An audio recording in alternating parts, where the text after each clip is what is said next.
Homeopathy का treatment start करें, आपका गारंटी से कहती हूँ कि आपका जो है टाइफाइड जो है ख़त्म हो जाएगा, बिल्कुल जड़ से ख़त्म हो जाएगा। जब भी आपको शक हो जाए कि आपको टाइफाइड बुखार है तो आपने सबसे पहले होम्योपैथिक मेडिसिन अपने ऊपर अप्लाई करनी है, होम्योपैथिक मेडिसिन लेनी है और उसमें सबसे पहली मेडिसिन जो है वो है बैप्टिस्ट। अस्सलाम वालेकुम व्यूअर्स, कैसे हैं आप? माई सेल्फ डॉक्टर नूरुलैन, उम्मीद करती हूँ आप खैर वाफियत से होंगे।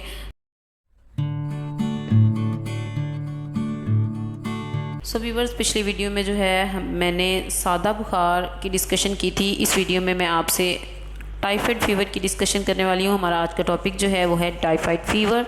सो टाइफाइड का जो है टॉपिक वैसे तो बहुत ज़्यादा लंबा है। अगर मैं आपको इसके बारे में बताने लगूँ कि ये इसकी वजूहात क्या हैं, इसकी सिम्टम्स क्या हैं, फिर इसकी मेडिसिन्स, तो बहुत ज़्यादा इतना लंबा है कि 1 घंटे की वीडियो बन जाएगी। तो इसलिए फिर मैंने इसको शॉर्टकट फॉर्म में जो है जितना मुझसे शॉर्टकट हो सकता था मैं उस तरह आपको जो है वो बताना चाह रही हूँ।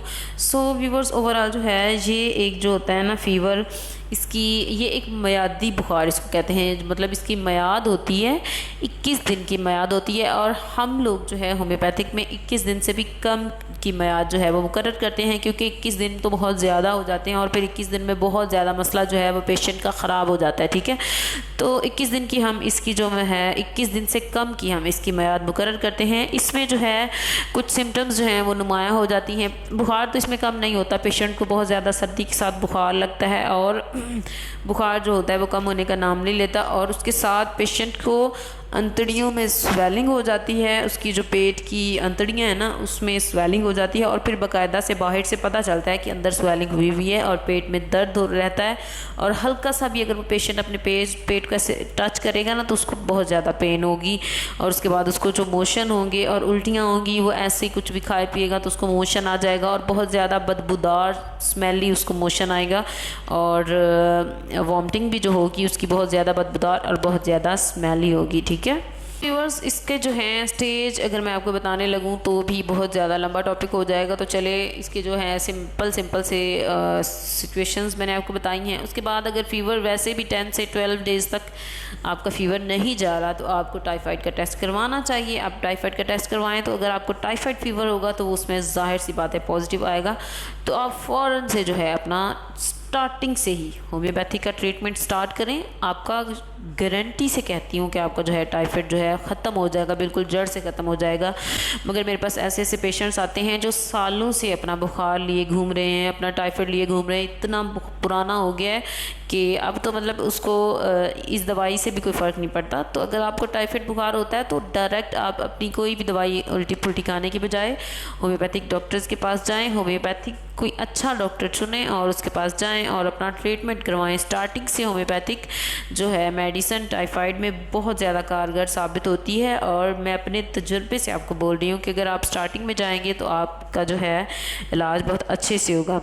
ठीक है, तो ये जो बीमारी होती है ना टाइफाइड, ये अपना जो है तरीक़ाकार हमेशा एक जैसा नहीं रखती कि हर इंसान पे सेम सिम्टम्स होंगी, ऐसा नहीं होता। हर इंसान की इसकी अलग अलग सिम्टम्स होती हैं, किसी को कुछ होती हैं, किसी को कुछ होती हैं।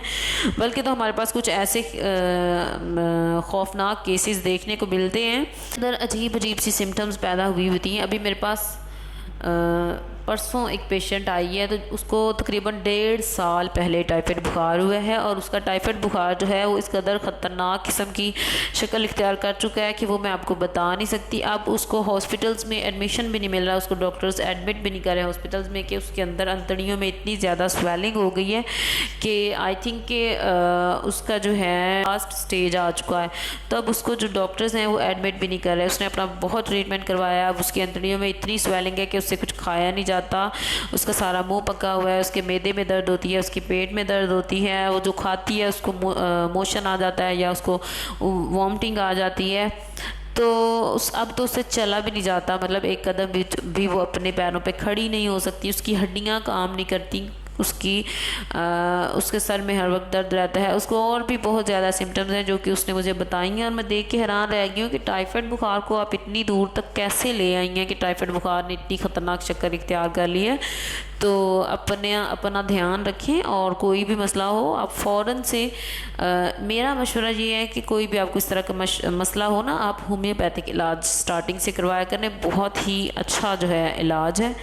तो चलें मैं इसकी आपको सिम्टम्स के साथ कुछ मेडिसिन बताती हूँ। देखें, जब आपको शुरू में मर्ज़ ये लाहक हो टाइफाइड का, तो उसमें जो बनती है सबसे पहली मेडिसिन है वो है बैप्टेशिया। उसके बाद सख्त मतलब कि आपको थकावट और आपको सख्त कमज़ोरी के साथ टाइफाइड बुखार अगर हो तो उसमें आर्सेनिक एल्बम और म्यूरोटिक एसिड मेडिसिन हैं। उसके बाद अगर आपको साथ मोशन आते हैं तो आर्सेनिक विट्रम एल्बम, और अगर बहुत ज़्यादा आपको उल्टियाँ और मोशन आ रहे हैं तो उसमें साथ आपने देनी है एपिकॉक, ठीक है। उसके बाद कार्बोवेज। अगर आपको सर्दी लगती है और कपड़े जो हैं वो आपको दिल करता है कि भीगे हुए के ऊपर रखेंगे तो बहुत ज़्यादा फ़ायदा होगा, अगर आपका कुछ इस तरह का दिल करता है तो उसके लिए कार्बोवेज। उसके बाद अगर आपको कब्ज़ हो जाती है तो ब्रायोनिया, अंतड़ियों में आपके स्वेलिंग है तो टेरिबिन थीना और नाइट्रिक एसिड एपिकॉक हेमामेलिस, ये सारी आपने यूज़ करनी है अगर आपकी अंतड़ियों में स्वेलिंग है, ठीक है। बाकी इसकी सिम्टम्स और किस तरह की स्वेलिंग के लिए कौन सी मेडिसिन जो है वो कारगर है ये मैं आपको नेक्स्ट बताऊंगी। अभी मैं जस्ट आपको मेडिसिन जो हैं वो बता रही हूँ कि किस वजह की कौन सी मेडिसिन होती है, ठीक है। उसके बाद अगर आपको कमज़ोरी हो जाती है इसके साथ तो phosphoric acid, ignatia ferrum, sulphur, china और नक्स वोमिका वगैरह, ठीक है। अच्छा, अब मैं आपको बताती हूँ कि बैप्टेशिया जो फर्स्ट स्टेज है उसमें आपने क्यों होम्योपैथिक मेडिसिन को प्रेफर करना है। देखें, ये जब भी आपको शक हो जाए कि आपको टाइफाइड बुखार है तो आपने सबसे पहले होम्योपैथिक मेडिसिन अपने ऊपर अप्लाई करनी है, होम्योपैथिक मेडिसिन लेनी है। और उसमें सबसे पहली मेडिसिन जो है वो है बैप्टेशिया। बहुत ही अच्छी दवा है, इसको अगर आप लेते हैं तो आपके अंदर से टाइफाइड बुखार के जरासीम बिल्कुल ख़त्म हो जाएंगे। ये मैं आपको शर्त से कहती हूँ कि अगर आपको टाइफाइड बुखार का स्टार्टिंग पॉइंट है तो आप इसको लें बैप्टेशिया को, आपके जो हैं टाइफाइड के जरासीम बिल्कुल ख़त्म हो जाएंगे, अंदर से किल हो जाएंगे, ठीक है। ये मैं नहीं कह रही, ये इवन के अमेरिका के जो डॉक्टर्स हैं वो उन लोगों ने भी इस चीज़ की प्रैक्टिस की है कि होम्योपैथिक मेडिसिन जो है टाइफाइड बुखार में सबसे अगर स्टार्टिंग पॉइंट पे इसको स्टार्ट किया जाए तो बहुत ही अच्छी जो है साबित हुई है, ठीक है। तो एकोनाइट वगैरह जो है वो सिंपल बुखार के लिए मैंने आपको बताई हैं।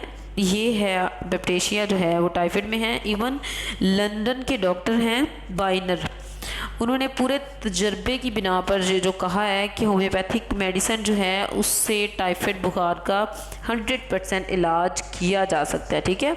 उन्होंने ख़ुद इस चीज़ का तजर्बा किया है और इस चीज़ की उन्होंने तशख़ीस की है कि जो होम्योपैथिक मेडिसिन है इसको 100% श्योरिटी के साथ हम ले सकते हैं अपने टाइफाइड बुखार में, ठीक है। उसके बाद बैप्टेशिया आ जाता है। बैप्टेशिया की जो है अलामात ये हैं कि काहली परेशानी, आपका जो चेहरा है उस पर वाइट से धब्बे पड़ जाते हैं। उसके बाद उसमें ख़ास अलामत ये है कि आपको थका टूटा हर वक्त महसूस होता है, थकावट होती है, आप करवटें बदलते हैं, दिल बेचैन होता है, जिस्मानी बेचैनी आपको रहती है, तो उसके लिए बैप्टेशिया बहुत ही अच्छी दवा है। सो व्यूअर्स, आज मेरी जो कोशिश होती है कि मैं वीडियो जो है वो शॉर्ट से शॉर्ट बनाऊं, शॉर्ट भी मेरी जाते जाते 9-10 मिनट की हो जाती है, ठीक है। सो आज की वीडियो में मेरा जो है ये पार्ट 1 होगा हमारे टाइफाइड का।